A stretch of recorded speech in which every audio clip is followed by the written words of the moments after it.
북한이 최근 집짐승 기르기에 사활을 걸었습니다. 토끼나 염소 같은 초식 동물을 키워 풀과 고기를 바꾸자는 겁니다. 세상 돋보기에서 자세히 살펴보겠습니다. 외교안보팀 이상은 기자와 함께합니다. 어서 오십시오. 이 기자, 요즘에 북한이 토끼나 염소를 기르라고 많이 장려하고 있다고요? 네, 북한은 가축 기르기에 그야말로 사활을 걸었습니다. 북한 노동신문은 지난 22일 당의 축산 정책을 받들고 풀 먹는 집짐승을 더 많이 기르라고 주문했는데요. 이 노동신문은 염소 기르기를 잘하는 한 가정을 소개하면서 이 가정에서 염소 기르기를 잘 하여서 소문이 나게 된 비결은 수의 방역 대책을 철저히 세운 데 있다고 치켜 세웠습니다. 지금 영상으로 보시는 것처럼 전국 각지의 염소 목장을 집중 조명하면서 각지의 축산 경험, 즉 노하우를 본받아야 한다고도 강조하는데요. 반대로 일부 지역에서는 집짐승 기르기를 얼마든지 잘할 수 있는 유리한 조건을 가졌으면서도 제대로 못하고 있다, 이렇게 다그치기도 합니다.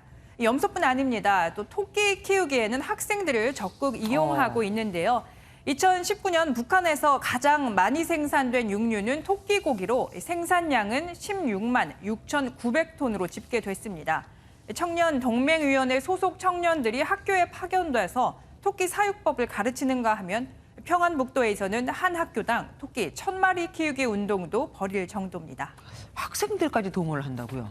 네, 그렇습니다. 바로 민간 가정은 물론 학생들까지 동원하는 이유는 바로 식량난 때문입니다. 북한은 코로나 방역 대책으로 모든 외부 접촉을 단절하면서 식량 수급에 타격을 입은 데다 가뭄까지 겹쳤는데요. 일본 아사히 신문은 폭염으로 인한 북한 가뭄이 심해져서 평양 대학은 6월 말부터 휴교를 하고 학생들이 가뭄 전투라는 이름 아래 지방으로 파견됐다고 보도했습니다. 이 학생들은 기계도 없이 수작업으로 우물을 판 것으로 전해졌습니다. 어휴. 북한은 지금 김정은 정권 최악의 식량난에 직면해 있고요.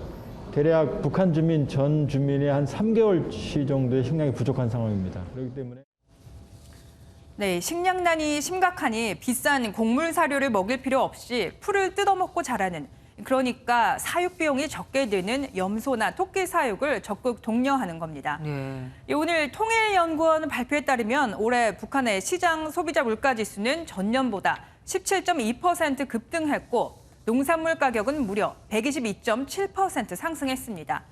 이런 와중에도 국제사회의 손길을 거부하면서 자력갱생을 강조하는 데 대해서 일각에선 북한의 부익부 빈익빈이 더 심해졌을 뿐 사회 지도층만큼은 아직 국제사회에 백기투항할 만한 상황은 아니기 때문이라고 분석합니다. 그러니까 지도부는 살만하니까 그냥 우선 버티자, 뭐 이 얘기네요.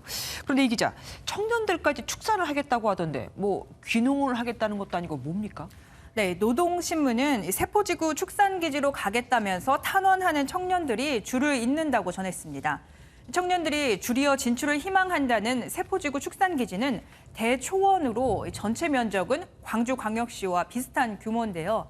노동신문은 청년들이 당의 육아 정책을 받들기 위해 축산 기지행을 자처한다고 했습니다. 잠깐만요. 육아 정책하고 축산 노동하고 뭐 무슨 상관이 있는 겁니까? 네, 설명이 좀 필요할 것 같은데요. 이 북한 김정은 국무위원장은 지난 6월 전원회의에서 당의 육아 정책 개선 강화를 주요 안건으로 낸 적이 있습니다. 그러면서 국가가 전국의 타가소와 유치원 어린이들에게 유제품을 공급해서 성장 발육을 강화하는 걸 당의 중요 정책으로 수립했습니다. 그러니까 청년들이 축산기지에서 노동을 해서 유제품을 생산하는 건 당의 중요 정책의 일환이다, 이런 해석이 가능한 겁니다. 그러니까 소젖에 이어서 염소젖까지 먹이려고 애쓰고 있다. 어쨌든 이 청년이나 학생들까지 학업보다 이 생존 전쟁을 해야 된다는 것 자체가 너무 안타깝습니다. 이상은 기자, 고맙습니다.